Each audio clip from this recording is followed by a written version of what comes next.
Hello मेरे प्यारे दोस्तों, मेरे इस चैनल को जल्दी से जल्दी सब्सक्राइब कर लें क्योंकि यहाँ पर आपको यक्षिनी स्टोरी के 5 एपिसोड रोज़ मिलने वाले हैं। थैंक यू सो मच दोस्तों।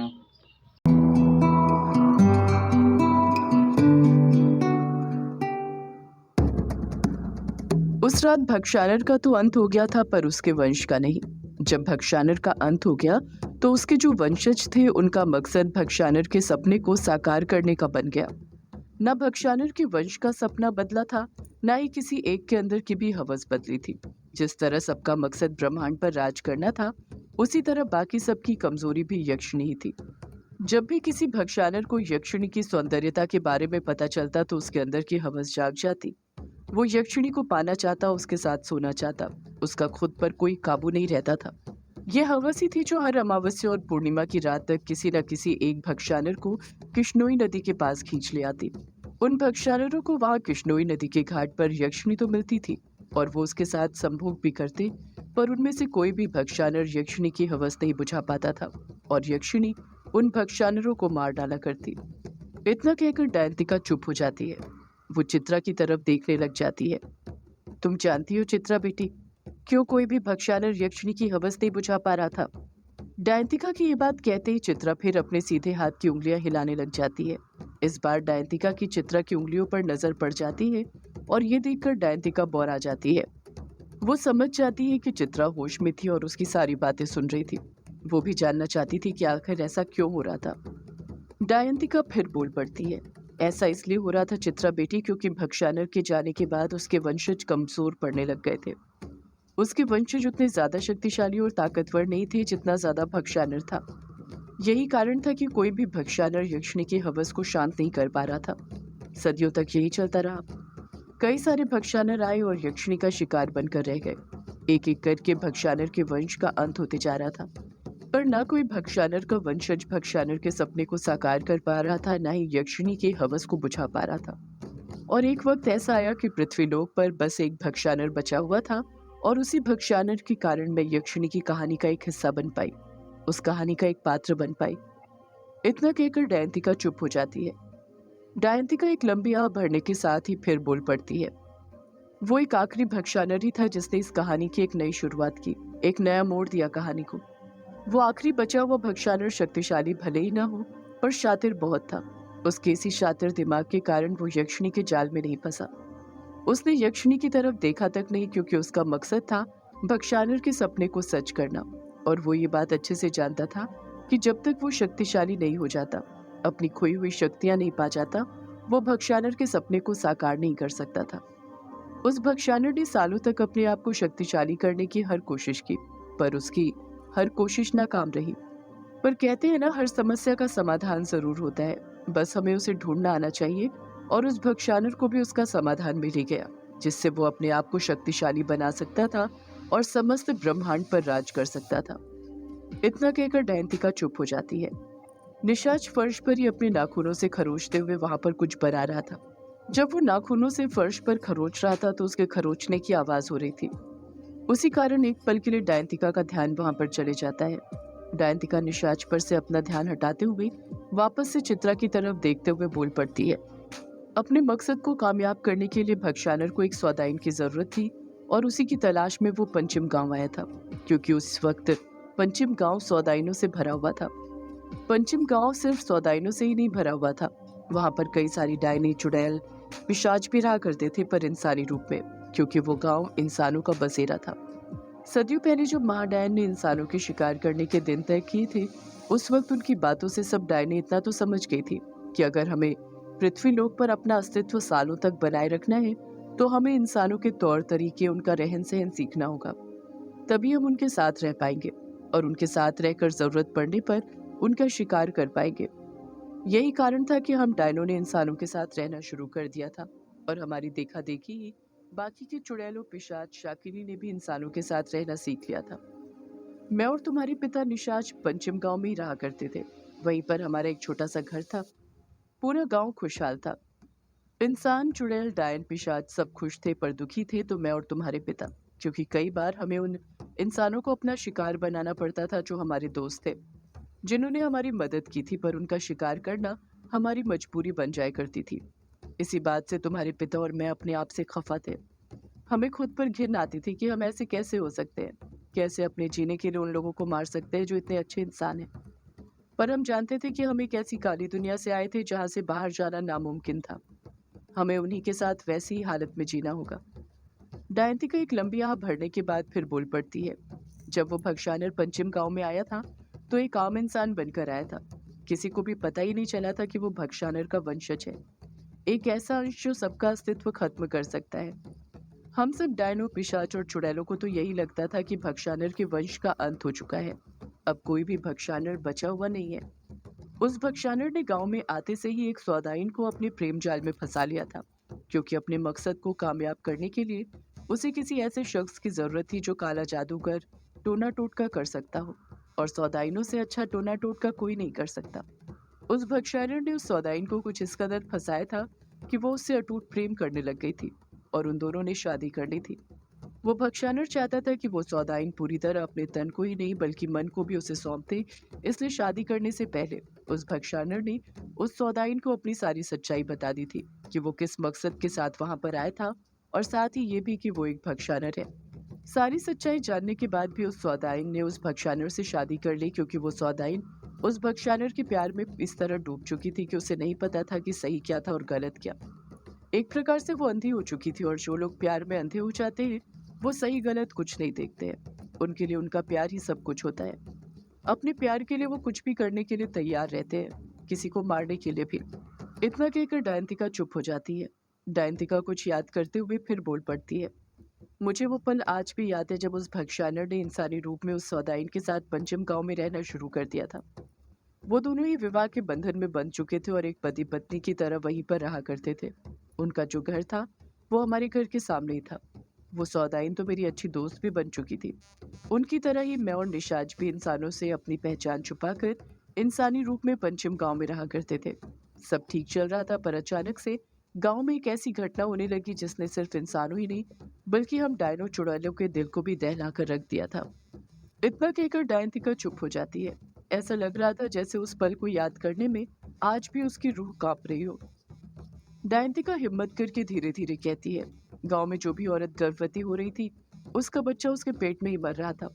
कोई औरत अपनी कोख से किसी बच्चे को जन्म ही नहीं दे पा रही थी। और ये सिर्फ आम औरतों के साथ नहीं हो रहा था बल्कि डायनो और चुड़ैलों के साथ भी हो रहा था। जब भी कोई औरत गर्भवती होती तो उसका बच्चा 5-6 महीने तक तो उसके पेट में रहता, पर प्रसव अवस्था तक पहुंचने से पहले ही उस औरत का बच्चा उसके पेट में ही मर जाता। पूरे गांव में किसी के समझ नहीं आ रहा था कि आखिर ऐसा कैसे हो रहा था। कोई भी बच्चा जन्म क्यों नहीं ले पा रहा था। गांव में ऐसा 1 साल नहीं बल्कि पूरे 9 साल तक चलता रहा। 9 साल तक पूरे पंचिम गांव में कोई भी बच्चा पैदा नहीं हुआ था। गांव वालों को तो ये लगने लग गया था कि गांव पर किसी बुरी बला का साया है, तभी कोई औरत बच्चे को जन्म नहीं दे पा रही थी। गांव वालों के तो कान तरस गए थे बच्चों की किलकारियां सुनने के लिए। दयंतिका एक बार फिर खामोश हो जाती है। दयंतिका चित्रा का हाथ पकड़ते हुए कहती है, और एक वक्त ऐसा आया चित्रा बेटी जब मैं गर्भवती हुई। ये बात सुनकर निशाच बहुत खुश था कि वो बाप बनने वाला था। जितना ज्यादा निशाच खुश था उससे ज्यादा मैं डरी हुई थी इस बात से कि कहीं मेरी कोख का भी वही हाल ना हो जो बाकी की औरतों का हो रहा है, क्योंकि पूरे गांव में 9 साल से किसी के घर भी बच्चा पैदा नहीं हुआ था। मेरा डर निशाच ने भांप लिया था और उसने मुझे भरोसा दिलाया था कि चाहे कुछ भी हो मैं अपनी संतान को जन्म जरूर दूंगी।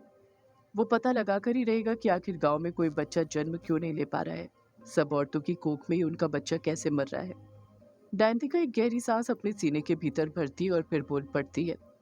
वैसे तो हम डायनो, चुड़ैलों, पिशाच और सौदाइन सभी की समूह सभा कई बार बुलाई गई थी, पर किसी भी सभा में पता नहीं चल पाया था कि आखिर 9 सालों से ये सब कैसे हो रहा था। निशाच इस राज से पर्दा उठाने में लगा ही हुआ था कि उसे पता चला कि जिस भी औरत का गर्भ गिरा था उस पर वृषण कंटक टोना किया गया था। वृषण कंटक टोने के अनुसार एक कांटे के ऊपर टोना किया जाता था और वो कांटा जिस भी गर्भवती महिला के पैर में चुभता था उसका गर्भ गिर जाता था। निशाच को ये तो पता चल गया था कि ये सब वृषण कंटक टोने के कारण हो रहा था, पर ये वृषण कंटक टोना कौन कर रहा था ये उसे पता नहीं चला था। दयंतिका चित्रा की तरफ एकटक देखते हुए कहती है, चित्रा बेटी, तुम्हारे पिता को 3 महीने हो गए थे वृषण कंटक टोना करने वाले को ढूंढते हुए, पर उन्हें कुछ नहीं पता था। और तुम्हें भी मेरे गर्भ में रहते रहते 3 महीने हो गए थे। तुम्हारी धड़कन आ गई थी, तुम्हारा दिल धड़कना शुरू हो चुका था।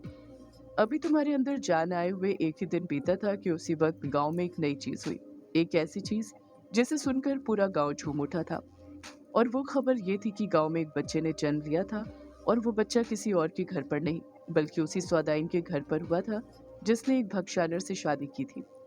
उस सौदाइन को एक लड़का हुआ था, यानी एक और भक्षानर का अंश पृथ्वी लोक पर आ गया था। दयंतिका चित्रा की तरफ देखते हुए फिर कहती है, उस वक्त तक हम में से किसी को नहीं पता था कि सौदाइन का जो पति है वो भक्षानर है। हम सबको तो वो एक आम इंसान ही लगा करता था। उसने कुछ इस कदर अपनी शक्तियों को हम सबसे छुपा कर रखा हुआ था। आसपास के जो गांव थे, बंगला मुड़ा, रोंका मुचा, वहां पर भी खबर फैल गई कि पंचम गांव में एक बच्चे का जन्म हुआ है। ये खबर फैलती भी कैसे नहीं, आखिर पूरे 9 साल बाद उस गांव में किसी बच्चे ने जन्म लिया था। ये खबर सुनकर मैं तो बहुत खुश हुई, क्योंकि अब मुझे भी लगने लग गया था कि मैं भी अपने बच्चे को जन्म दे पाऊंगी। उसे मेरी कोख में कुछ नहीं होगा। पर निशाज कुछ परेशान था इस बात से कि आखिर इतने सालों बाद उस सौदाइन के घर ही बच्चा कैसे हो गया था।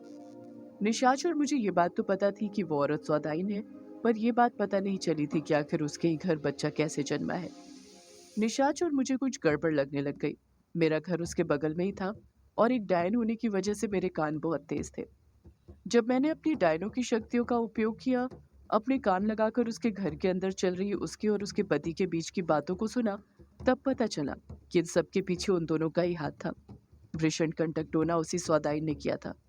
उसी सौदाइन के घर के आंगन में 2 बड़े से बबूल के पेड़ थे, जिसे देखने से ऐसा लगता था जैसे वो दोनों बबूल के पेड़ एक दूसरे को सहारा दे रहे हो। उसी बबूल के पेड़ का कांटा सभी गर्भवती महिलाओं के पैर में गड़ा था और उनका गर्भपात हो गया था। सदियों से है पुरानी, ये है यक्षिणी की कहानी। यक्षिणी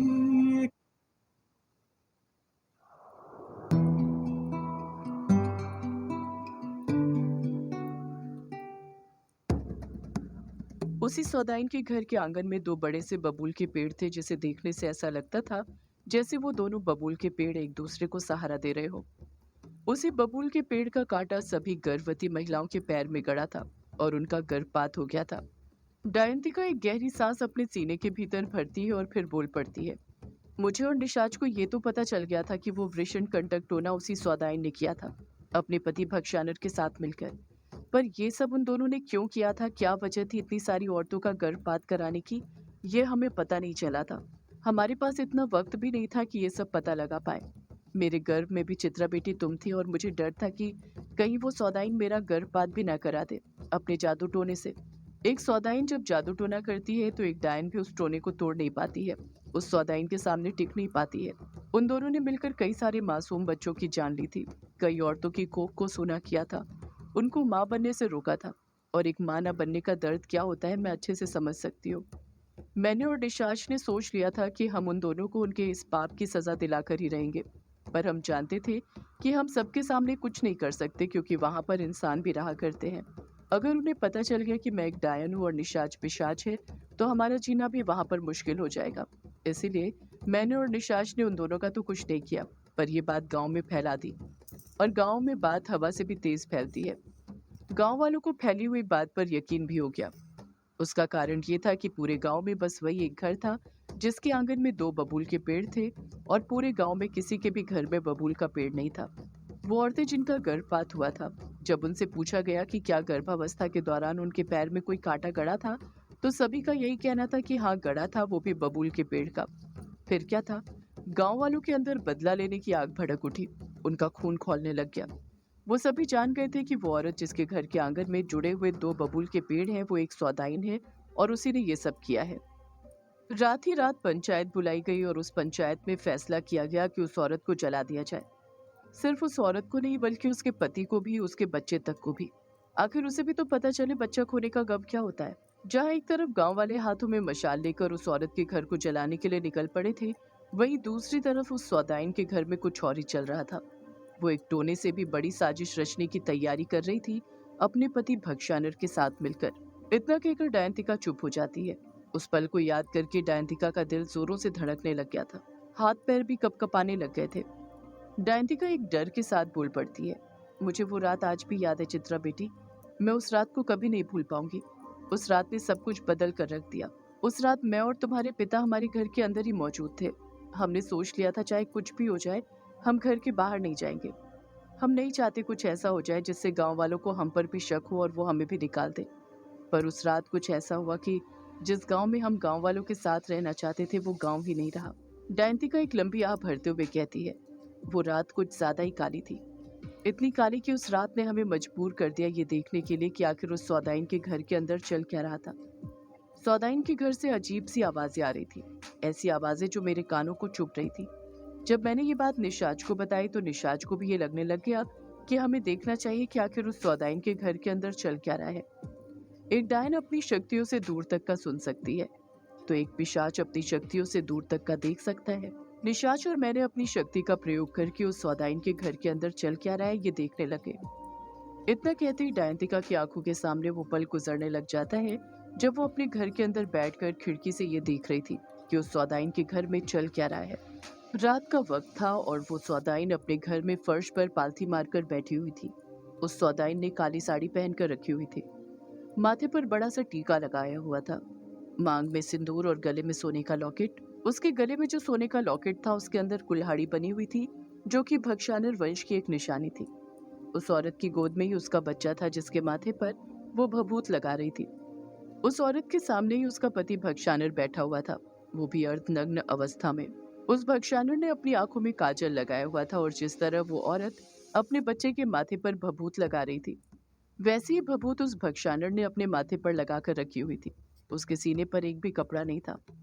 उस औरत और आदमी के बीच फर्श पर ही एक अजीब सा निशान बना हुआ था। वहां एक ट्रायंगल बना हुआ था और उसके अंदर एक आंख बनी हुई थी।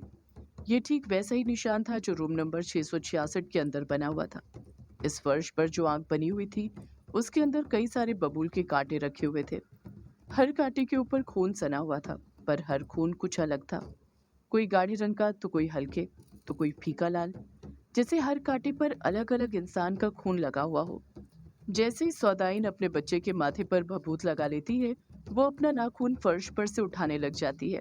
उस सौदाइन का जो पेट था उसके पेट पर कई सारे कांटे चुभने के निशान थे, जैसे उसने अपने पेट में कांटों को चुभोया हो। सौदाइन जैसे ही अपने हाथ में अपना नाखून पकड़ती है वो अपने बच्चे की तरफ देखने लग जाती। अपने बच्चे को देखकर उसकी आंखें नम हो जाती है। सौदाइन नम आंखों के साथ भक्षानर से कहती है, क्या हम इसके बड़े होने तक का इंतजार नहीं कर सकते वेदांत? वेदांत गुस्से के साथ बोल पड़ता है, बिल्कुल नहीं रेवती। सदियों से हम भक्षानर इंतजार ही तो कर रहे हैं, पर अब बिल्कुल इंतजार नहीं करना है। हमें हमारे पूर्वज का सपना पूरा करना है, ब्रह्मांड पर राज करने का सपना। और वो तभी होगा जब मुझे शक्तियां प्राप्त होंगी जो कि इस बच्चे के अंदर है। इसे मरना ही होगा, तभी तो मैं इसकी शक्तियां ले पाऊंगा। दूर अपने घर में बैठी डायंतिका जो इन दोनों की बातें सुन रही थी, जब वो ये बात सुनती है तो उसकी भी रूह कांप जाती है। उसके और निशाच के समझ नहीं आ रहा था कि कोई इतना बड़ा दरिंदा कैसे हो सकता है कि शक्तियां पाने के लिए अपने ही बच्चे को मारने के लिए तैयार हो जाए, उसकी ही बलि चढ़ाने के लिए राजी हो। फिर बाद में डायंतिका को एहसास होता है कि वो भक्षानर की बातें सुन रही थी और भक्षानर अपने मकसद को पाने के लिए किसी भी हद तक जा सकता है और अपनी संतान को मारना तो उसके लिए कोई मामूली बात थी। रेवती अपने बच्चे की तरफ देखते हुए एक उम्मीद के साथ नम लहजे में फिर वेदांत से बोल पड़ती है, पर हम ऐसे कैसे बच्चे को मार सकते हैं? वेदांत तुरंत पलटकर रेवती से कहता है, ये हम पहली बार कर रहे हैं क्या जो तुम इतना घबरा रही हो? भूलो मत, इससे पहले भी तुमने कई बच्चों को मारा है, वो भी उनकी माँ की कोख में ही, वृषण कंटक टोने से। रेवती भी तुरंत पलटकर जवाब देती है, हाँ मारा है, पर मैंने वो अपनी खुशी के लिए नहीं किया है, बल्कि तुम्हारी खुशी के लिए किया है। और वो तो गैरों के बच्चे थे, पर ये तो अपना बच्चा है। वेदांत रेवती पर दबाव बनाते हुए कहता है, अपना बच्चा है तो क्या हुआ? भूलो मत, इसके अंदर ही वो शक्तियां हैं जो मुझे चाहिए। इतना बड़ा षड्यंत्र इसी दिन के लिए तो रचा गया था। याद करो जब तुम मुझसे शादी कर रही थी, उस वक्त तुमने मुझसे कहा था कि जो मैं बोलूंगा तुम वही करोगी। मेरे सपने ही तुम्हारे सपने हैं। और जब मैंने तुम्हें बताया कि मेरा ब्रह्मांड पर राज करने का सपना है, तो तुमने कहा था मेरे सपने को सच करने में तुम मेरी मदद करोगी। मैं कमजोर था, उतना शक्तिशाली नहीं था कि ब्रह्मांड पर राज कर सकूं, पर तुमने कहा था कि तुम मुझे ताकतवर बना सकती हो वृषण कंटक टोने से। जैसे ही वेदांत ये बात बोलता है उस रेवती की आंखों में वो झलकियां दिखने लग जाती है जो उसने वृषण कंटक टोने के अंदर करी थी। एक बच्चा अपनी माँ के गर्भ में ही ताकतवर होने लग जाता है। गर्भ जितना ज्यादा शक्तिशाली होगा बच्चा भी उतना ज्यादा ही शक्तिशाली होगा। ये बात रेवती अच्छे से जानती थी, इसलिए उसने सबसे पहले अपनी कोख को शक्तिशाली बनाया वृषण कंटक टोने की मदद से। वृषण कंटक टोना करने के लिए सबसे पहले वो रेवती उसके घर के आंगन में लगे बबूल के पेड़ में से बबूल का कांटा तोड़ती थी, मंत्र पढ़कर उस कांटे को शक्तिशाली करती थी और फिर उस कांटे को ऐसी जगह पर रखती थी जहां से गर्भवती औरत का आना जाना होता था। और जैसे ही गर्भवती औरत के पैर में वो कांटा चुभता था, रेवती उस कांटे को उठा लेती थी और अपने घर पर आकर मंत्र पढ़कर उस खून से सने कांटे को अपने पेट में चुभा लिया करती थी, जिससे उस गर्भवती औरत का बच्चा उसके पेट में ही मर जाता था और उस बच्चे की शक्ति रेवती के कोख के अंदर चली जाती। 9 साल तक रेवती यही करती रही, अपनी कोख को दूसरे के बच्चों को मारकर ताकतवर बनाती रही, दूसरी औरतों के बच्चों को उनके गर्भ में मारकर। पूरे 9 साल लगे थे रेवती को अपनी कोख को ताकतवर बनाने में, और जब उसकी कोख शक्तिशाली हो गई तो वेदांत ने उसकी कोख में अपना बीज डाल दिया और 9 महीने बाद ही उस बच्चे ने जन्म ले लिया, जो कि एक भक्षानर का वंशज था। इस बच्चे की बलि चढ़ाकर ही आखिरी बचा हुआ भक्षानर वेदांत शक्तिशाली हो सकता था। उसके पास इतनी शक्ति आ सकती थी कि वो ब्रह्मांड पर राज तो कर ही सकता था, साथ ही यक्षिणी की हवस भी बुझा सकता था, क्योंकि रेवती ने सिर्फ इंसानी औरतों के गर्भ से अपनी कोख को शक्तिशाली नहीं बनाया था, बल्कि कई डायनो, चुड़ैलों, शाकिनी से भी अपनी कोख को शक्तिशाली बनाया था। जब ये पूरा दृश्य डायंतिका रेवती की आंखों में देखती है तो वो समझ जाती है कि रेवती और उसके पति वेदांत ने क्यों औरतों का गर्भपात कराया था। साथ ही वो ये भी जान जाती है कि रेवती का पति वेदांत एक भक्षानर है। वो आखिरी भक्षानर यानी वेदांत फिर से रेवती पर दबाव बनाते हुए कहता है, अब देर मत करो, चढ़ा दो इसकी बलि और दे दो इसकी शक्तियां, ये काम तुम ही कर सकती हो। मैं थक गया हूँ ये इंसान बनने का दिखावा करते करते। कितने साल से मैंने किसी इंसान का मांस नहीं खाया, खून नहीं पिया, अब तो मैं और ज्यादा कमजोर हो गया हूँ। मुझे फिर से ताकतवर कर दो, बना दो मुझे फिर से शक्तिशाली, बना दो। इतना कहकर वेदांत भी एक उम्मीद के साथ रेवती की तरफ देखने लग जाता है। रेवती के बिल्कुल भी समझ नहीं आता है कि वो क्या करे। वो एक बार अपनी नजरें अपने पति की तरफ करती तो दूसरी बार अपनी नजरें। वेदांत गुस्सा करते हुए कहता है, तू रो क्यों रही है? ये रोने का वक्त थोड़ी है, जश्न मनाने का है। इसकी बलि चढ़ा दे। मैं वादा करता हूँ जब मैं ताकतवर बन जाऊंगा तो ऐसे कई बच्चे तेरी कोख से जन्म लेंगे। रेवती नम लहजे के साथ कहती है, एक हो या हजार, माँ के लिए उसके सभी बच्चे समान होते हैं और मेरे लिए मेरा ये बच्चा भी मेरी जान ही है। वेदांत गुस्से के साथ कहता है, तो तू बदल रही है, मतलब तू इसकी बलि नहीं देगी, अपने पति की बात नहीं मानेगी? रेवती कुछ जवाब नहीं देती है। वो अपने बच्चे को अपने सीने से लगा लेती है और उसके माथे पर लगे भभूत को मिटाने लग जाती है। रेवती के इस व्यवहार ने वेदांत को उसके सवाल का जवाब दे दिया था। वेदांत गुस्से के साथ कहता है, तुझे क्या लगता है कि अगर तू इसकी बलि नहीं चढ़ाएगी तो मुझे इसकी शक्ति नहीं मिलेगी? मुझे पता था कि तू कभी भी पलट सकती है, इसलिए मैंने पहले ही सारी तैयारी करके रख ली थी। इसकी बलि चढ़ाने के लिए मुझे तेरी नहीं, बस तेरे नाखून की जरूरत है। उसके बाद इसके अंदर की सारी शक्तियां नाखून के अंदर जाएगी और उसके बाद वो नाखून से मेरे अंदर। इतना कहकर वेदांत हंसने लग जाता है। वेदांत की हंसी ने रेवती के अंदर डर पैदा कर दिया था। वेदांत अपना हाथ आगे बढ़ाता है और रेवती से उसका नाखून छीनने लग जाता है। रेवती अपना नाखून और अपने बच्चे दोनों को ही कसकर पकड़ कर रखती है। वो अपनी पूरी जान लगा देती है दोनों को वेदांत से बचाने में। वेदांत रेवती से उसका नाखून और बच्चा छीनने में लगा ही हुआ था कि तभी उसे एक आहट सुनाई देती है, एक ऐसी आहट जिसे सुनकर वो रुक जाता है। वेदांत खुद से बड़बड़ाता है, ये कैसी आहट है? सदियों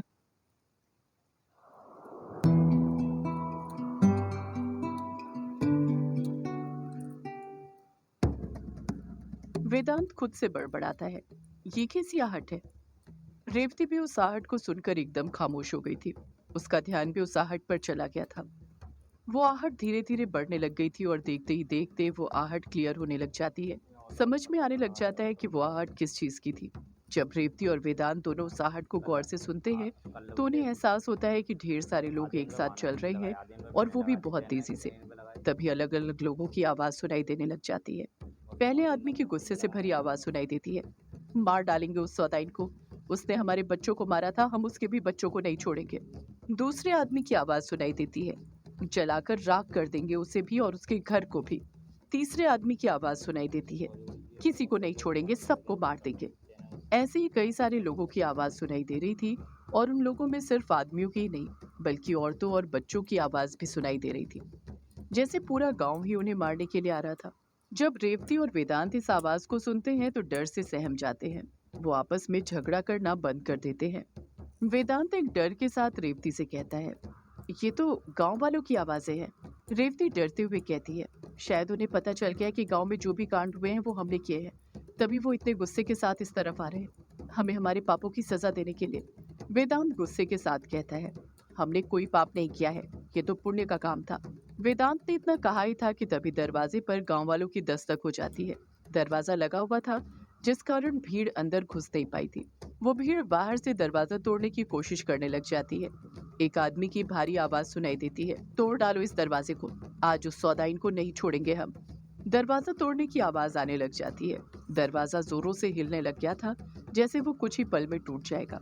वेदांत गुस्से के साथ रेवती से कहता है, ऐसे बैठी क्या हुई है रेवती, जल्दी कर और चढ़ा दे इस बच्चे की बलि, वरना वो लोग अंदर आ जाएंगे और यदि गांव वाले अंदर आ गए ना तो फिर ना तो तू बचेगी ना मैं, सब खत्म हो जाएगा।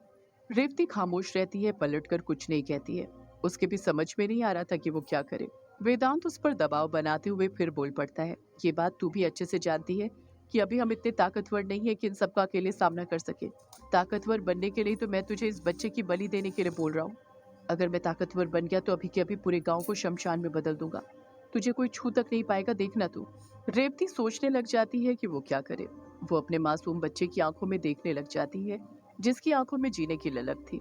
रेवती चाहकर भी अपने बच्चे को मार नहीं सकती थी। आखिर वो एक माँ थी और एक माँ खुद मर सकती है पर अपने बच्चे को कभी मरने नहीं दे सकती थी। वेदांत फिर रेवती से बोल पड़ता है,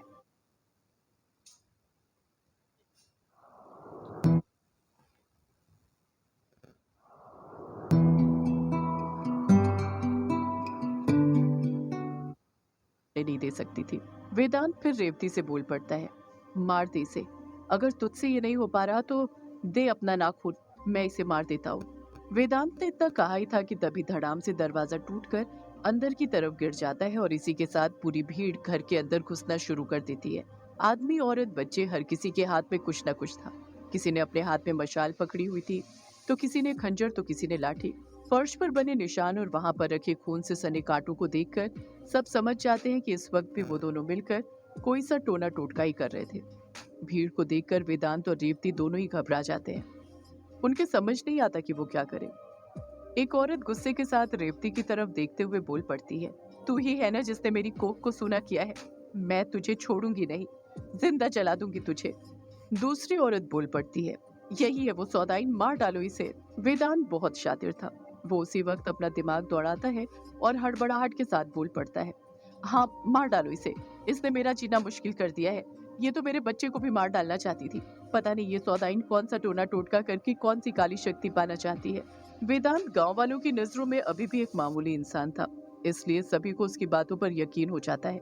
पूरी भीड़ रेवती को और गुस्से के साथ देखने लग जाती है। रेवती घबराहट के साथ कहती है, नहीं नहीं, ये सच नहीं है, मैंने तो ये सब। रेवती अपनी बात पूरी करती उससे पहले ही वेदांत उसे बीच में टोकते हुए बोल पड़ता है, इस सौदाइन रेवती ने मुझ पर बहुत जुल्म किए हैं, बहुत औरतों की कोख को सूना किया है, ये जिंदा नहीं बचनी चाहिए, जल्दी करो मार डालो इसे, वरना ये हमें भी मार डालेगी। वेदांत के ये बात कहते ही सब लोग गुस्से के साथ रेवती को मारने के लिए उसकी तरफ अपने कदम बढ़ाने लग जाते हैं। रेवती कुछ बोलने की कोशिश करती है पर कोई उसकी एक नहीं सुनता है। गांव वालों पर रेवती को मारने का जुनून सवार हो गया था। इस तरफ डायंतिका के घर में जब डायंतिका और निशाच ये सब होते हुए देखते हैं तो वो दोनों भी घबरा जाते हैं। डायंतिका निशाच से हड़बड़ाहट के साथ कहती है, ये तो गलत हो रहा है निशाच, उस नीच वेदांत को छोड़ा जा रहा है जिसने ये सब षड्यंत्र रचा है, और उस रेवती को मारा जा रहा है जो दोषी तो है पर वो मजबूर थी ये सब करने के लिए। निशाच अपनी जगह पर से खड़े होते हुए कहता है, हमें ये सब रोकना होगा डायंतिका, अगर वो भक्षानर बच गया तो एक बहुत बड़ी मुसीबत खड़ी हो जाएगी, उसे मरना होगा। डायंतिका निशाच की फिक्र करते हुए कहती है, पर निशाच हमने तय किया था कि हम कहीं नहीं जाएंगे, यहीं पर रहेंगे। निशाच कहता है, पर डायंतिका अब हालात कुछ और है, उस वक्त कुछ और थे, अगर हम आज ऐसे ही हाथ पर हाथ रखकर बैठे रहे तो सब बर्बाद हो जाएगा, वो भक्षानर बच जाएगा और वो भक्षानर बिल्कुल भी नहीं बचना चाहिए, उसका मरना बहुत जरूरी है। डायंतिका जानती थी कि निशाच बिल्कुल सही बोल रहा था, इसलिए वो पलटकर कुछ नहीं कह पाती है। निशाच बिना देरी करे वहां से रेवती के घर जाने के लिए निकल जाता है। इस तरफ भीड़ गुस्से के साथ अपने कदम रेवती की तरफ बढ़ा रही थी। रेवती ने अपने बच्चे को अपने सीने से कसकर सटा रखा था, उसकी आंखें आंसुओं से भरी हुई थी। रेवती रोते हुए कहती है, रुक जाओ, मुझे मत मारो, मेरी बात तो सुनो। रेवती बार बार रोई जा रही थी, अपने आप को छोड़ने की गुहार लगाई जा रही थी, पर कोई भी उसकी बात तक सुनने को तैयार नहीं था। सभी गुस्से के साथ अपने कदम उसकी तरफ बढ़ाते जा रहे थे। वेदांत जानबूझकर नाटक करते हुए नम लहजे के साथ कहता है, इस सौदाइन को मार दो, पर मेरे बच्चे को मत मारना। वो तो बेचारा मासूम है, उसका क्या दोष है? मेरे बच्चे को इस सौदाइन से छीन कर मुझे दे दो। एक आदमी रेवती की तरफ अपना हाथ आगे बढ़ाते हुए कहता है, ला तेरा बच्चा दे हमें। रेवती और कसकर अपने बच्चे को अपने सीने से भींचते हुए कहती है, नहीं, मुझसे मेरा बच्चा मत छीनो, दूर हटो मुझसे। आधी भीड़ रेवती से उसका बच्चा छुड़ाने में लग जाती है। एक आदमी कसकर रेवती के सिर पर लाठी से वार करता है। वो दर्द से करा उठती है, जिस कारण उसके सिर से खून बहने लग जाता है, पर तब भी रेवती अपने बच्चे को नहीं छोड़ती है, उसे अपने सीने से लगाए रहती है। रेवती जोर जोर से चीखती तड़पती रहती है, पर कोई भी उसकी बात सुनने के लिए तैयार ही नहीं था। हर कोई उस पर लाठियां बरसाए जा रहा था।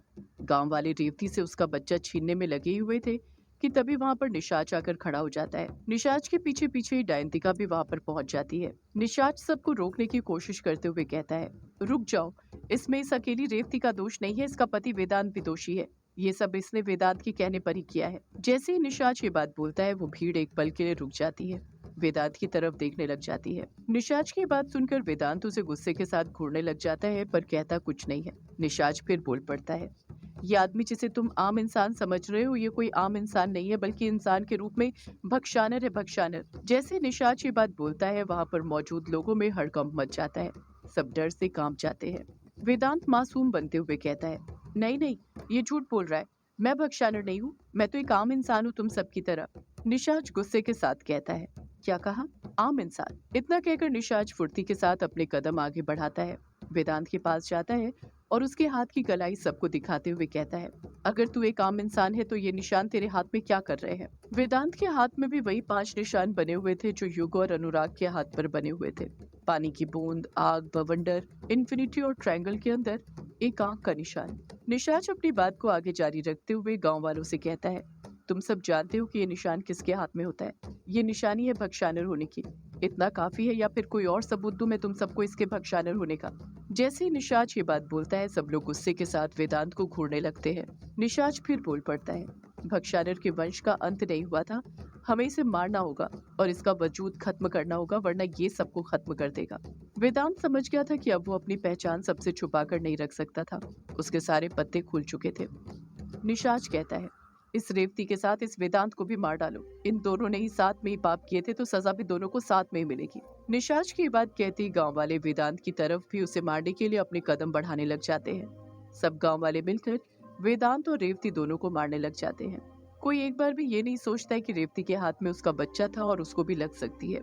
सब गांव वालों को तो बस वेदांत और रेवती दिखाई दे रहे थे, कुछ और नजर ही नहीं आ रहा था। रेवती फिर भी अपने बच्चे को अपने हाथों से कवर किए हुए थी, उसे अपनी बाहों में भींच कर रखे हुए थी और किसी तरह उसे बचाने की कोशिश कर रही थी। सब गांव वाले उन दोनों को मारने में लगे हुए थे कि तभी वेदांत के अंदर का गुस्सा बढ़ने लग जाता है। उसकी आंखें काली से पीले रंग में चमकने लग जाती हैं। अगले ही पल उसके हाथ के नाखून लंबे हो जाते हैं। वेदांत गुस्से के साथ ही एक आदमी को पकड़ता है और अपनी तरफ खींच लेता है। उसी वक्त वेदांत अपना हाथ उस आदमी के पेट के अंदर घुसा देता है। वेदांत का हाथ उस आदमी के पेट के आर पार हो जाता है। वो आदमी दर्द से बिलक उठता है, उसके पेट से खून बहने लग गया था। जब वेदांत अपना हाथ बाहर निकालता है तो उसके हाथ में उस आदमी की अंतड़ियां थी। वेदांत उस आदमी की अंतड़ियां चबाने लग जाता है, उसका मुंह खून से सन जाता है। वेदांत का ये रूप देखकर सब गांव वालों की रूह कांप जाती है।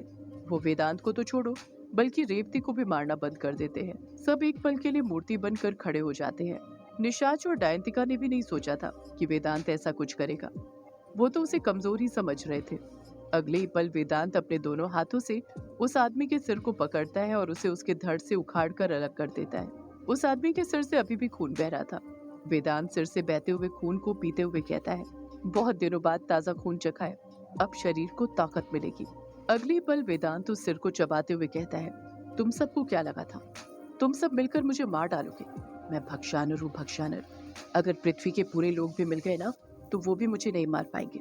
तुम सब ने मेरे काम में रुकावट पैदा करी है, उसकी सजा तो तुम सबको मिलकर रहेगी। आज कोई नहीं बचेगा, मरोगे तुम सब, कोई नहीं बचने वाला है। वेदांत जैसे जैसे उस आदमी का मांस खाते जा रहा था, उसके शरीर का आकार बढ़ते जा रहा था, साथ में वो और ज्यादा ताकतवर होते जा रहा था। वेदांत के आसपास जितने भी आदमी थे, वो सबका यही हाल करता है। सबको चुन चुन कर मार कर उनका मांस खाने लग जाता है, तो किसी का खून पीने लग जाता है। जैसे जैसे वो इंसानों को मारता जा रहा था और भी ज्यादा ताकतवर होते जा रहा था। हॉल के अंदर हलचल मच गई थी। सब गांव वाले अपनी जान बचाने के लिए कहीं ना कहीं भागने लग गए थे। निशाच वेदांत का रौद्र रूप देखकर मन में सोचता है, अगर ऐसे ही चलता रहा तो ये वेदांत तो पूरे गांव को खत्म कर देगा। लगता है मुझे ही कुछ करना पड़ेगा।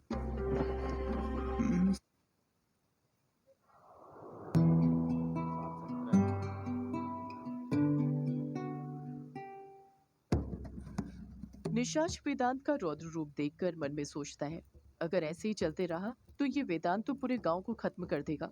लगता है अब मुझे ही कुछ करना पड़ेगा। निशाच कुछ करने की सोच ही रहा था कि तभी उसकी नजर डायंतिका पर पड़ जाती है। डायंतिका वहां पर खामोशी के साथ खड़ी हुई थी और वेदांत को लोगों का नरसंहार करते हुए देख रही थी। जब डायंतिका निशाच की तरफ अपनी नजरें करती है तो उसे देखकर समझ जाती है कि वो कुछ करने का सोच रहा है। डायंतिका तुरंत निशाच को अपनी आंखों से कुछ भी न करने का इशारा करती है, जैसे वो उससे कह रही हो कि उसे कुछ भी करने की कोई जरूरत नहीं है। जो हो रहा है उसे वैसे ही होने दे। अगर उसने कुछ किया तो सबको उसकी और निशाच की सच्चाई पता चल जाएगी और वो फिर कभी गांव वालों के साथ नहीं रह पाएंगे। वेदांत का शरीर पहले से दुगना बड़ा हो गया था और ये सब लोगों को मार मार कर उनके मांस खाने से हो रहा था। वो जैसे जैसे लोगों को मारते जा रहा था और ज्यादा ताकतवर होते जा रहा था। वेदांत उसी वक्त एक औरत के सिर पर अपने हाथों से वार करता है। उस औरत का सिर बीच से फट जाता है। वेदांत उस औरत का सिर फाड़कर उसे खाने लग जाता है। उस औरत की दर्द भरी चीख कमरे के अंदर गूंजने लग जाती है। वो दर्द भरी चीख सुनकर निशाच की भी रूह कांप जाती है। निशाच गुस्से के साथ वेदांत को घूरने लग जाता है। डायंतिका अभी भी निशाच की तरफ देखकर नाम में अपना सिर हिलाती रहती है। गुस्से से निशाच की आंखें लाल होने लग जाती है और देखते ही देखते उसके कान बड़े होने लग जाते हैं और मुंह से दो दांत लंबे होकर बाहर आने लग जाते हैं। निशाच के चेहरे पर ढेर सारे बाल उगने लग जाते हैं। निशाच की पीठ का कपड़ा फटने लग जाता है। उसकी पीठ पर चमगादड़ की तरह दो पंख निकल आते हैं। वो आधे जानवर के रूप में बदल जाता है। जब वेदांत की नजर निशाच पर पड़ती है तो वो लोगों को मारना बंद कर देता है। वेदांत निशाच को देखते हुए कहता है, तो इस खाल के अंदर एक पिशाच छुप कर बैठा हुआ था। इस पिशाच का मांस खाने में तो और ज्यादा मजा आएगा। मैं और भी ज्यादा ताकतवर हो जाऊंगा। इतना कहकर वेदांत निशाच की तरफ बढ़ने लग जाता है। निशाच भी वेदांत पर टूट पड़ता है। वेदांत और निशाच दोनों के बीच में हाथापाई होने लग जाती है। पिशाच होने के बाद भी निशाच भक्ष्यानर के सामने टिक नहीं पा रहा था। निशाच की मदद करने के लिए उसके बाकी के साथी जो इंसान के रूप में वहीं पर मौजूद थे, वो भी अपने अपने असली रूप में आने लग जाते हैं। कोई नर कुत्ता बन जाता है तो कोई औरत डायन चुड़ैल, सब अपने अपने रूप में आने लग जाते हैं। बस डायंतिका को छोड़कर वो अपने इंसानी रूप में ही रहती है। इतनी सारी शैतानी शक्तियों को एक साथ देखकर गांव वालों के बीच में और ज्यादा हड़कंप हो जाता है। जो गांव वाले बहादुर थे, उन्हें उनके सामने जो शैतान नजर आ रहा था वो उससे लड़ने लग जाते हैं। सब किसी न किसी से लड़ने में लगे हुए थे। कोई इंसान डायन से लड़ रहा था तो कोई चुड़ैल से। रेवती समझ जाती है कि यही सही मौका है वहां से निकलने का। वो वहां से भाग जाती है, पर रेवती को भागते हुए डायंतिका और कुछ गांव के लोग भी देख लेते हैं। वो सब रेवती का पीछा करते हैं। इस तरफ रेवती अपने बच्चे को लेकर भागते रहती है। आधी रात हो चुकी थी, जिस कारण अंधेरा होने की वजह से ज्यादा कुछ दिखाई नहीं दे रहा था। डायंतिका और गांव वाले भी उसका पीछा करते रहते हैं। रेवती गांव वालों को कुछ इस तरह चकमा देती है कि गांव वाले कुछ समझ ही नहीं पाते हैं कि रेवती अंधेरे में किस तरफ निकली है। पर डायंतिका एक डायन थी और एक डायन जब किसी के कदमों का पीछा करना शुरू करती है तो तब तक उसका पीछा करती रहती है जब तक उसके पास पहुंच न जाए। रेवती अपने बच्चे को लेकर कहीं और नहीं, किश्नोई नदी के पास आती है। वही किश्नोई नदी जो पंचम गांव से होकर गुजरती है और आगे जाकर बंगला मुड़ा और रोंका मुचा गांव से भी गुजरती है। रेवती कहीं डायंतिका को देख न ले, इसलिए वो एक पेड़ के पीछे छुप जाती है और देखती रहती है कि आखिर रेवती वहां पर क्यों आई थी। रेवती किश्नोई नदी के किनारे पर आकर बैठ जाती है। गांव वालों से लड़ने के कारण रेवती को कई चोटें आई थी। उसके काले कपड़े खून से सन चुके थे। माथे पर से भी खून बह रहा था, पर इतनी चोटें लगने के बाद भी उसने अपने बच्चे को एक खरोच तक नहीं लगने दी थी। वो बच्चा अभी भी अपनी माँ रेवती की तरफ देखकर मुस्कुरा रहा था। रेवती को पास ही में एक टोकरी नजर आती है। वो तुरंत उस टोकरी को उठा लेती है और उसे साफ करके उसके अंदर अपने बच्चे को रखने लग जाती है। जैसे ही रेवती उस टोकरी के अंदर अपने बच्चे को रखती है, रेवती के खून की बूंद उस बच्चे के होंठ पर गिर जाती है। वो बच्चा फिर भी अपनी माँ को देखकर मुस्कुराते रहता है। रेवती अपने बच्चे को देखते हुए नम लहजे के साथ कहती है, मुझे माफ कर देना बेटा, मैं तुझे अपने आप से दूर कर रही हूँ। ये लोग मुझे तेरे साथ रहने नहीं देंगे, जिस कारण मुझे अपने आप को तुझसे अलग करना पड़ रहा है। मेरे बेटे याद रखना, तेरी माँ तुझसे बहुत प्यार करती थी और हमेशा करती रहेगी। वो हमेशा तेरे साथ है। रेवती की बातें और हरकतों को देखकर दूर बैठी दयंतिका समझ जाती है कि रेवती क्या करने का सोच रही थी। रेवती का इरादा अपने बच्चे को वहां से भगाने का था, क्योंकि गांव वाले अभी भी मशाल लेकर उसके पीछे पड़े हुए थे। नदी के पास मौजूद होकर भी अभी भी उसे उनकी आवाजें आ रही थी। दयंतिका मन ही मन सोचती है, ये रेवती तो अपने बच्चे को बहा रही है, मुझे इसे रोकना होगा। आखिर ये एक भक्षानर का अंश है, अगर ये भी बड़े होकर उसी की तरह खतरनाक दरिंदा बन गया तो।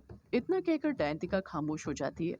वो सोचने लग जाती है कि अगर भक्षानर का बच्चा बच गया तो क्या हो सकता है। क्या उसका भी मकसद संपूर्ण ब्रह्मांड पर राज करना होगा? क्या वो भी उसी की तरह शैतान से भी बड़ा दरिंदा बनेगा? रेवती रोते हुए फिर अपने बच्चे से बोल पड़ती है, मैंने बहुत पाप किए बेटा, ये शायद मेरे पापों की सजा मुझे मिल रही है कि अब तुझे अपने आप से अलग करना पड़ रहा है। तो मुझसे जितना दूर रहेगा उतना महफूज रहेगा। दयंतिका रेवती को उसके बच्चे को नदी में बहाने से रोकने का सोच ही रही थी कि रेवती की ये वाली बात सुनकर वो रुक जाती है। रेवती की आंखों में आंसू देखकर उसकी भी आंखें नम हो जाती हैं। उसकी आंखें नम होती भी कैसे नहीं, आखिर वो भी माँ बनने वाली थी और एक माँ का दर्द एक दूसरी माँ अच्छे से समझ सकती है। दयंतिका के मन में बार बार ये ख्याल आ रहा था कि वो उसी वक्त जाए और रेवती को भी मार दे, साथ में उसके बच्चे को भी, ताकि भक्षानर के वंश का पूरी तरह से इस दुनिया से वजूद ही मिट जाए। पर जब दयंतिका रेवती के मुंह से सुनती है कि वो अपने बच्चे को इन सब चीजों से दूर रखना चाहती है, उसे अपने किए पर पछतावा है, तो वो रुक जाती है। दयंतिका के दिल में रेवती के लिए हमदर्दी जाग जाती है। दयंतिका मन में फैसला लेते हुए कहती है, दूसरा मौका सबको मिलना चाहिए। रेवती अपने बच्चे से दूर हो रही है, यही उसके लिए एक बहुत बड़ी सजा है। और ये मासूम बच्चा, इसे मैं भला कैसे मार सकती हूँ? माना ये भक्षानर का ही एक अंश है, पर है तो एक बच्चा ना। और बच्चे की परवरिश से उसका भविष्य तय होता है, ना कि उसके अंश से। अगर इस बच्चे को अच्छी परवरिश मिले तो वो कभी बुरा इंसान नहीं बनेगा। दयंतिका का मन पूरी तरह बदल गया था। अब वो रेवती और उसके बच्चे दोनों को नहीं मारना चाहती थी। रेवती अपने बच्चे की आंखों में देखते हुए कहती है, तेरा जन्म इस संसार को बदलने के लिए हुआ है, तो इस संसार का पूरा रूप बदल देगा। वो कामयाबी हासिल करेगा जो हम में से कोई नहीं कर पाया। तो हमारा आखिरी चिराग है, और आखिरी चिराग मिसाल कायम करते हैं, जो तू भी करेगा मेरे बेटे। मुझे तुझ पर विश्वास है। रेवती के इतना कहते ही उसकी आंखों में से आंसू की बूंद गिरती है और सीधे जाकर टोकरी के अंदर उसके बच्चे की हाथ की कलाई पर गिर जाती है। जैसे ही वो बूंद उस बच्चे की कलाई पर गिरती है, उसके हाथ के ऊपर पानी की बूंद का निशान आ जाता है। रेवती अपने बच्चे को देखते हुए उससे बात ही कर रही थी कि तभी उसे 3-4 लोगों के कदमों की आहट सुनाई देने लग जाती है, जो उसकी तरफ ही कदम बढ़ाते जा रहे थे। आदमी की भारी आवाज सुनाई देती है। वो सौदाइन इसी तरफ गई थी, ढूंढो उसे, आज उसे भी मार देंगे और उसके बच्चे को भी। एक और आदमी की आवाज सुनाई देती है, हाँ ढूंढो उसे, आज कोई नहीं बचना चाहिए। रेवती रोते हुए कहती है, अब मेरे जाने का वक्त आ गया है मेरे बेटे, हो सके तो मुझे माफ कर देना बेटे। मैं तुझे माँ का वो प्यार नहीं दे पाई जिसकी हर बच्चे को जरूरत होती है। रेवती उस टोकरी को नदी में बहाते हुए कहती है, जा मेरे बच्चे जा, इस दुनिया पर फतेह हासिल कर, तुझे वो सब कुछ मिले जो तेरा है। जा मेरे बच्चे, दुनिया पर फतेह हासिल कर। इतना कहकर रेवती उस टोकरी को नदी में बहा देती है। दयंतिका की आंखों के सामने रेवती अपने बच्चे को बहा देती है। दयंतिका चाहती तो रेवती को रोक सकती थी और साथ ही उसके बच्चे को भी बहाने से रोक सकती थी, पर उसने कुछ नहीं किया। वो वहीं पर छुप कर बैठी रही और सब कुछ होते हुए देखती रही। माँ की ममता ने दयंतिका के मन को भी बदल कर रख दिया था। देखते ही देखते वो टोकरी रेवती से दूर जाने लग जाती है। अभी रेवती ने टोकरी में अपने बच्चे को वहां से बहाया ही था कि तभी गांव वाले वहां पर आ जाते हैं। सभी गांव वालों के हाथ में मशाल थी और सीने में गुस्सा भरा हुआ था। एक आदमी भारी आवाज में रेवती से कहता है, कितना भागेगी सौदाइन, तू आज हमसे नहीं बच सकती है, तुझे तो मरना ही होगा। आज तुझे मरने से कोई नहीं रोक सकता है। दूसरा आदमी कहता है, वो तेरा बच्चा कहाँ है जिसे तू अपने साथ लेकर भाग रही थी, पता कहाँ पर है, आज उसे भी तेरे साथ ही मार डालेंगे, न तू बचेगी न तेरा कोई वजूद बचेगा। इतना कहकर उसने देखा तो उसे रेवती के आसपास या रेवती के हाथ में कोई बच्चा नजर नहीं आता है। उसी वक्त उस आदमी की नजर नदी में बहती एक टोकरी पर पड़ती है और उसमें उस आदमी को रेवती का बच्चा भी नजर आ जाता है। वो दूसरा आदमी गुस्से के साथ कहता है, इस सौदाइन ने तो अपने बच्चे को बहा दिया नदी में, वो देखो। वो टोकरी बहते हुए ज्यादा दूर नहीं गई थी। वो गांव वाले अभी भी उस टोकरी को नदी में बहने से रोक सकते थे। उस आदमी की बात सुन तीसरा आदमी बोल पड़ता है, जल्दी नदी में कूदो और बहने से रोको उस टोकरी को, इसका बच्चा नहीं बचना चाहिए। इसने हमारे बच्चों को उनकी खूक में ही मार डाला था, तो इसका बच्चा भी नहीं बचना चाहिए। जान के बदले जान, बच्चे के बदले बच्चा।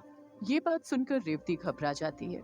रेवती अपने दोनों हाथ जोड़ते हुए रोते हुए कहती है, नहीं, मेरे बच्चे को कुछ मत करो, उसे यहाँ से दूर जाने दो। मैं तुम लोगों के सामने हाथ जोड़ती हूँ, उसे कुछ मत करो। एक आदमी फिर गुस्से के साथ रेवती से बोल पड़ता है, मरेंगे तो सब, तू भी, तेरा पति भी और तेरा बच्चा भी। इस गांव में काली शक्तियों की पूजा करने वालों की कोई जगह नहीं है, मारो इसे। इतना कहकर गांव वाले रेवती पर हमला करने के लिए उसकी तरफ भागने लग जाते हैं। इस तरफ रेवती के घर के अंदर हड़कंप मचा हुआ था। सभी एक दूसरे से लड़ने में लगे हुए थे।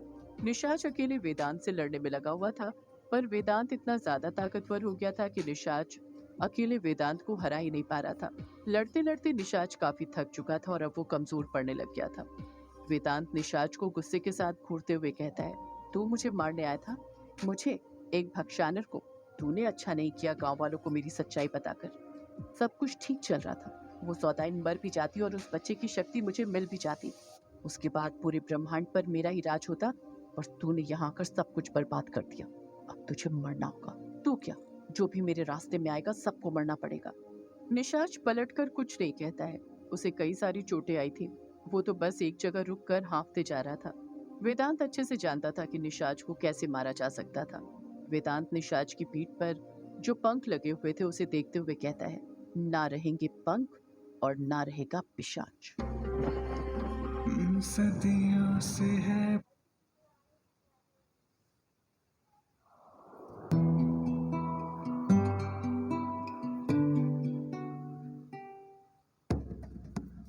वेदांत निशाच की पीठ के पीछे जो पंख लगे हुए थे उसे देखते हुए कहता है, ना रहेंगे पंख और ना रहेगा पिशाच। इतना कहकर वेदांत निशाच के पंखों को देखते हुए हंसने लग जाता है। देखते ही देखते वेदांत की हंसी गुस्से में बदल जाती है। वेदांत फुर्ती के साथ अपनी कदम आगे बढ़ाता है और निशाच को धक्का दे देता है। निशाच पेट के बल फर्श पर गिर जाता है। निशाच के पंख दोनों तरफ फर्श पर फैल जाते हैं। वेदांत तुरंत निशाच के पीछे जाता है और निशाच के राइट वाले पंख पर जाकर खड़ा हो जाता है। वेदांत निशाच के पंख को अपने तलवों से बेरहमी के साथ मसलने लग जाता है। निशाच दर्द से तड़पना शुरू कर देता है। वेदांत गुस्से के साथ कहता है, यही पंख है ना जिसमें पिशाच अपने आप को छुपा लेता है, पर ये पिशाच कभी अपने आप को नहीं छुपा पाएगा। निशाच अपने आप को वेदांत से छुड़ाने की बहुत कोशिश कर रहा था, पर छुड़ा नहीं पा रहा था। निशाच पूरी तरह वेदांत के काबू में आ गया था और उसके पैरों की ताकत तले दब गया था। निशाच के पंखों की पीठ के साइड से खून निकलने लग गया था। निशाच का राइट पंख टूटने लग गया था। निशाच दर्द से कराहते हुए बोल पड़ता है, छोड़ मुझे, छोड़। वेदांत निशाच की एक नहीं सुनता, उसके पंखों को कुचलते रहता है। वेदांत निशाच के पंखों को अपने पैरों से कुचल ही रहा था कि तभी एक सुनहरी बिल्ली आती है और वेदांत की पीठ पर चढ़कर नीचे उतरते हुए अपने पैने नुकीले पंजों के नाखून से उसकी पीठ को खरोच डालती है। वेदांत दर्द से तिलमिला उठता है। निशाच भी मौके का फायदा उठाते हुए उसी वक्त हिम्मत करके उठकर खड़ा हो जाता है। वेदांत उस सुनहरी बिल्ली को गुस्से से घूरते हुए कहता है, तो पिशाच की मदद करने डायन भी आ ही गई। देखते ही देखते वहां पर कई सारी बिल्लियां आने लग जाती हैं। सिर्फ बिल्लियां ही नहीं, वहां पर कई सारे चमगादड़ भी आ जाते हैं। बिल्लियां और चमगादड़ वेदांत को चारों तरफ से घेर लेते हैं। वो बिल्लियां भी डायन के रूप में बदल जाती हैं और चमगादड़ भी पिशाच में बदल जाते हैं। निशाच वेदांत की तरफ देखते हुए गुस्से के साथ बोल पड़ता है, बहुत हुआ भक्षानर, अब तो नहीं बचने वाला। इतना कहकर निशाच वेदांत को मारने के लिए उस पर टूट पड़ता है। निशाच के पीछे पीछे ही वो सुनहरी बिल्ली, बाकी की बिल्लियां और चमगादड़ भी एक साथ वेदांत के ऊपर टूट पड़ते हैं। सब मिलकर वेदांत को मारने लग जाते हैं। एक साथ वेदांत इतने सारे लोगों के वार को झेल नहीं पाता है और पीटते हुए कमजोर पड़ने लग जाता है। उसे समझ नहीं आ रहा था कि वो किससे लड़े, डायनो से या फिर पिशाच से। इस तरफ किश्नोई नदी के पास गांव वाले मशाल लेकर रेवती की तरफ बढ़ने लग गए थे। रेवती फिर उन्हें एक बार रोकने की कोशिश करते हुए कहती है, देखो, मैं कहती हूँ रुक जाओ, मेरे बच्चे को यहाँ से जाने दो। एक आदमी गुस्से के साथ कहता है, न तू कहीं जाएगी यहाँ से और ना तेरा बच्चा यहाँ से कहीं जाएगा, सब यहीं पर मरेंगे। इतना कहकर वो आदमी हड़बड़ाहट के साथ अपने कदम आगे बढ़ाता है और रेवती को अपने दोनों हाथों से पकड़ लेता है।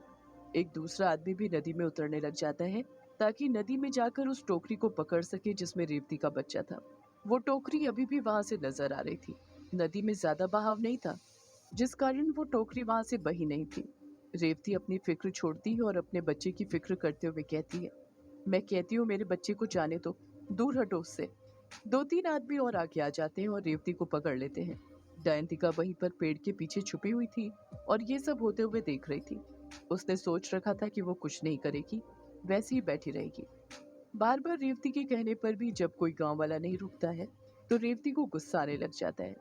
नदी में उतरे आदमी ने टोकरी के पास पहुंचकर टोकरी को पकड़ने के लिए अपना हाथ आगे बढ़ाया ही था कि तभी रेवती उस आदमी को गुस्से के साथ घूरते हुए मन ही मन मंत्र बड़बड़ाती है और नदी की तरफ देखते हुए फूंक देती है। जैसे ही रेवती की फूंक नदी में उतरे आदमी के बदन पर पड़ती है, उस आदमी का शरीर ठंडा पड़ने लग जाता है। वो नदी में जहां पर खड़ा हुआ था वहीं पर जमने लग जाता है। उसका शरीर इतना ज्यादा ठंडा पड़ जाता है कि उसका शरीर जमकर पानी के अंदर डूबने लग जाता है। जैसे ही रेवती ये कांड करती है, सब गांव वाले रेवती की तरफ देखने लग जाते हैं। हर कोई जान गया था कि अभी अभी जो भी हुआ था वो इस सौदाइन ने अपने काले जादू से किया था और वो अब इतने गुस्से में थी कि कुछ भी कर सकती थी, किसी की भी जान ले सकती थी। रेवती वहां पर मौजूद मशाल पकड़े गांव वालों को देखते हुए गुस्से के साथ कहती है, आज ये गांव शमशान बन जाएगा, यहाँ पर कोई नहीं बचेगा। जिस गांव में मेरे बच्चे को रहने के लिए पनाह नहीं मिली, अब उस गांव में किसी को पनाह नहीं मिलेगी। इस गांव को जलाकर खाक कर दूंगी मैं। रेवती की ये बात कहते ही 3-4 लोग जो मिलकर रेवती को पकड़े हुए थे, रेवती का गुस्सा देखकर उनके कदम अपने आप पीछे हटने लग जाते हैं। वो तुरंत रेवती को छोड़ देते हैं। डर के कारण उन लोगों के हाथ पैर कांपने लग गए थे। उनके माथे पर पसीने की बड़ी बड़ी बूंदें आने लग जाती हैं। उन सबको रेवती की आंखों में अपनी मौत नजर आने लग गई थी। इस तरफ सबने मिलकर वेदांत पर हमला कर दिया था। सबकी काफी मशक्कत करने के बाद आखिरकार वेदांत कमजोर पड़ने लग गया था। वो कमजोर पड़ता भी कैसे नहीं, अब तो वो पहले वाला भक्षानर नहीं था जो देवों को भी हरा देता था। निशाच और उसके बाकियों के साथियों ने मिलकर वेदांत को जमीन पर धराशायी तो कर दिया था, पर वो अभी तक मरा नहीं था। उसकी सांसें अभी भी चल रही थी। निशाच 3-4 बार अपने दांत से वेदांत के गले पर वार कर उसका खून भी पी चुका था, पर उसका खून खत्म ही नहीं हो रहा था और ना ही दांत गड़ाने पर वेदांत के शरीर में निशाच का जहर फैल रहा था, जो आमतौर पर आसानी से फैल जाता था। निशाच के किसी इंसान को काटते ही उस इंसान की मौत हो जाया करती थी। वो बिल्लियां जिसमें से कुछ अपने डायन के रूप में आ चुकी थी, वो भी अपनी चोटी से कई बार वेदांत के गले को कसकर जकड़ चुकी थी, उसे बुरी तरह मरोड़ चुकी थी। एक डायन की चोटी में इतनी ताकत होती है कि वो बड़े से बड़े पहाड़ को खींच ले, पर यहाँ पर 3-4 डायनों की चोटी की शक्ति एक साथ मिलकर भी वेदांत की गर्दन को मरोड़ नहीं पा रही थी। निशाच के तो समझ ही नहीं आ रहा था कि इतना कुछ करने के बाद भी वेदांत मर क्यों नहीं रहा था। सभी अपने अपने तरीके से वेदांत को मारने की कोशिश कर ही रहे थे कि तभी निशाच की नजर वेदांत के हाथ पर बने निशान पर पड़ती है। वो नोटिस करता है कि जब भी कोई डायन अपनी चोटी से वेदांत की गर्दन को मरोड़ कर तोड़ने की कोशिश करती है, तो वेदांत के हाथ पर जो 5 निशान बने हुए थे उनमें तेजी के साथ मूवमेंट होने लग जाता था। वो पीली रोशनी में टीप टीप चमकने लग जाते थे। ऐसा लग रहा था जैसे वही निशान वेदांत को लड़ने की शक्ति दे रहे थे, उसे जिंदा रखे हुए थे। निशाच वेदांत के हाथ की कलाई पर बने निशान को देखते हुए गुस्से के साथ अपने साथियों से कहता है, ये ऐसे नहीं मरने वाला है। इसकी कलाई पर जो निशान बने हैं, हमें उस पर वार करना है। यही इसकी शक्ति का स्रोत है जो इसे ताकतवर भी बना रहा है। जैसे ही निशाच ये बात बोलता है, वेदांत कुछ घबरा सा जाता है। वो डर जो थोड़ी देर पहले तक उसकी आंखों में नजर नहीं आ रहा था, अब वो डर उसकी आंखों में नजर आने लग जाता है, मौत का डर। वेदांत को बाकी सबने मिलकर पीठ के बल फर्श पर ही गिराकर पकड़ कर रखा हुआ था ताकि वो कहीं भाग न जाए और वो सब उसे आसानी से मार सके। फर्श पर खून से सने हुए बबूल के कांटे रखे हुए थे, वही कांटे जो गर्भवती औरतों के पैरों में चुभाया करते थे और फिर रेवती उसे अपने पेट पर चुभाकर अपनी कोख को शक्तिशाली बनाया करती थी। निशाच उन कांटों की तरफ देखते हुए गुस्से के साथ वेदांत से कहता है, कांटे चुभाकर शक्तिशाली कैसे बना जाता है वो तो तुझे पता ही है। अब कांटे चुभाकर शक्तियां कैसे छीनी जाती है वो मैं तुझे बताता हूँ। इतना कहकर निशाच 10-11 कांटे एक साथ अपने हाथ में उठाता है और मनी मन कोई मंत्र पढ़ते हुए उन कांटों को अपनी पूरी जान से वेदांत के हाथ में जो पहला पानी की बूंद वाला निशान बना हुआ था उसमें चुभो देता है। जैसे ही वो कांटे वेदांत के निशान पर चुभते हैं, वो दर्द से तिलमिला उठता है। वेदांत इतनी कसकर चीखता है जैसे उसकी जान निकल गई हो। वो कमरा वेदांत की दर्द भरी चीख से गूंजने लग जाता है। देखते ही देखते वो छुपे हुए कांटे काले होने लग जाते हैं और वेदांत के हाथ पर जो पानी की बूंद वाला निशान बना हुआ था वो मिटने लग जाता है। जैसे ही पहला निशान मिटता है, निशाच कुछ और कांटों को अपनी मुट्ठी में भरता है और उसी तरह मंत्र पढ़ते हुए वेदांत के हाथ पर बने दूसरे आग के निशान पर भी चुभा देता है। उसकी कलाई पर बना दूसरा निशान भी मिटने लग जाता है। जैसे जैसे वेदांत के हाथ पर बने निशान मिटते जा रहे थे, वो अपनी मौत के करीब जाते जा रहा था। इस तरफ नदी के पास रेवती ने बदला लेने का फैसला कर लिया था। उसने सोच लिया था कि वो किसी को नहीं छोड़ेगी। अपने बच्चे को उससे अलग करने की सजा गांव वालों को देकर रहेगी। रेवती वहां पर मौजूद गांव वालों को अपने हाथ से इशारा करते हुए कहती है, तू तू तू सब मरेंगे, कोई नहीं बचेगा। आज मैं किसी को नहीं छोड़ने वाली हूँ। ये एक सौदा इनका प्रण है। रेवती की बात सुनकर वहां पर जितने गांव वाले मशाल लेकर खड़े हुए थे डर से कांपने लग जाते हैं। एक आदमी डरते हुए रेवती से कहता है, माफ कर दो हमें रेवती, गलती हो गई हमसे। रेवती गुस्से के साथ कहती है, क्या कहा? माफ कर दो? क्या तुमने मुझे माफ किया था? मैं कहते कहते थक गई, छोड़ दो मुझे और मेरे बच्चे को। पर क्या तुमने सुनी मेरी बात? वहां पर मौजूद सब गांव वालों को अपनी गलती का एहसास होने लग जाता है और वो शर्म से अपना सिर नीचे झुका लेते हैं। रेवती फिर बोल पड़ती है, नहीं सुनी ना तुम लोगों ने मेरी बात? तो फिर मैं कैसे छोड़ दूं तुम लोगों को? तुम लोगों ने मुझसे मेरे बच्चे को अलग किया है और अब मैं तुम्हारी आत्मा को तुम्हारे शरीर से अलग करूंगी। रेवती की आंखों में एक ज्वाला नजर आने लग गई थी, वो ज्वाला जिसमें वो सबको जला देना चाहती थी। रेवती अपने दोनों हाथ आगे करती है, अपने नाखून को कसकर अपने हाथ में पकड़ती है और वहां पर मौजूद गांव वालों की तरफ देखते हुए कहती है, जिस गांव में मैं नहीं रह पाई अपने बच्चे के साथ, अब उस गांव में कोई नहीं रहेगा। ये गांव बढ़ते हुए कहती है, समूड मत्स्य पांसुरी स्वाहा, समूड मत्स्य पांसुरी स्वाहा, समूड मत्स्य पांसुरी स्वाहा। रेवती बार बार इस मंत्र का जाप करने लग जाती है और देखते ही देखते वहां पर जो लोग मशाल लेकर मौजूद थे उनकी मशाल की आग उड़ते हुए रेवती के हाथ के पास जमा होने लग जाती है। सारी मशालों की आग रेवती के हाथ में चली गई थी, जिसे उसने अपने नाखून की शक्ति से पकड़ कर रखा हुआ था। ये सब देखकर तो गांव वालों की बोलती बंद हो गई थी। पेड़ के पीछे छुपकर बैठी डायंतिका के भी समझ नहीं आ रहा था कि रेवती क्या करने का सोच रही थी। रेवती के हाथ की तरफ देखकर ऐसा लग रहा था जैसे उसके हाथ में आग का गोला हो। रेवती गांव वालों की तरफ देखते हुए गुस्से के साथ बोल पड़ती है, आज तुम लोगों ने एक माँ को उसकी औलाद से अलग किया है, उसे विरह दिया है और अब तुम सबको उसकी माँ की विरह की आग में जलना होगा। इतना कहकर रेवती के हाथ में जो आग का गोला था, रेवती उस आग के गोले को अपने ऊपर उलेट देती है। रेवती के बदन में आग लगने लग जाती है, पर वो जरा सा भी चीखती नहीं है, जैसे उसने ये सब कुछ जानबूझकर किया हो। वो अच्छे से जानती थी कि इसका परिणाम क्या होना था। जैसे ही रेवती के बदन में आग लगती है, उसके आसपास भी जो आदमी खड़े हुए थे उनके बदन में भी अपने आप आग लगने लग जाती है, जैसे रेवती ने इसमें भी कोई टोना किया हो कि उसका बदन जलते ही बाकी सबका बदन भी अपने आप जलना शुरू हो जाए। जलते हुए ही रेवती अपना दम तोड़ देती है। जैसे ही रेवती बढ़ती है, आग और तेजी के साथ बढ़ने लग जाती है और गांव के अंदर फैलने लग जाती है। आग डायंतिका के पास पहुंचती उससे पहले ही डायंतिका पेड़ के पीछे से बाहर निकलती है और अपनी जान बचाने के लिए वहां से भागने लग जाती है। सदियों से है पुरानी, ये है यक्षिणी की कहानी। यक्षिणी